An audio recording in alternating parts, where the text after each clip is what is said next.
I really cared about that. I knew that 2020 was the time. I kind of started a couple of businesses. I think I started 3 during COVID. Excellent. What were they?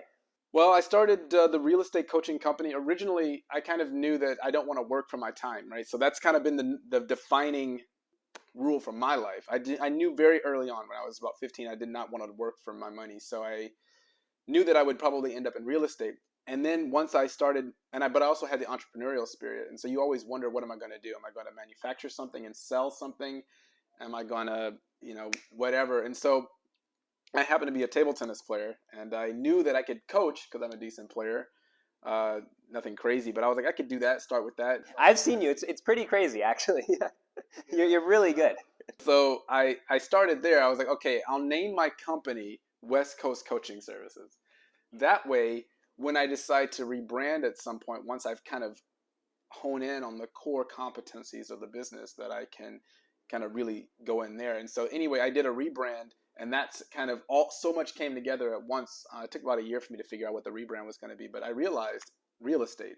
I've been doing it and studying it for 10 years. I have over $1 million invested in it. I was like, well, running Airbnbs.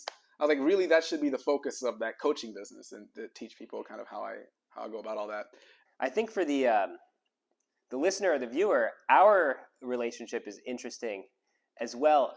And I felt similarly with real estate, where around 15, 16 years old, that's when you kind of start thinking about what college you want to go to and what you want to major in and what potential career that you have. I mean, if you're like 14 and under, that's so far away from thinking about. At least for me, I was basically just playing video games until I got a driver's license.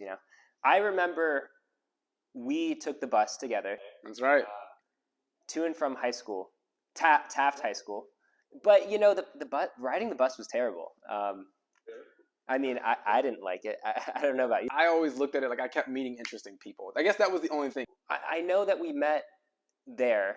Around that age, I read Rich Dad, Poor Dad, and I kind of started getting the wheels spinning as well. And I dragged my dad to a 3-day real estate seminar when I was about 16 or 17 years old.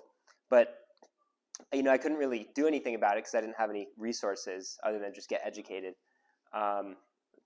And then we kind of reconnected basically through social media. Yeah, things took off kind of in a wild direction. So I think I joined the military not long after we met. So when I was about 17 years old, I started that process.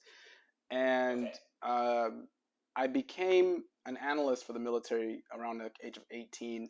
And I got accepted to the University of North Carolina at Greensboro. And so I kind of took a year off while I did a bunch of different training with the military.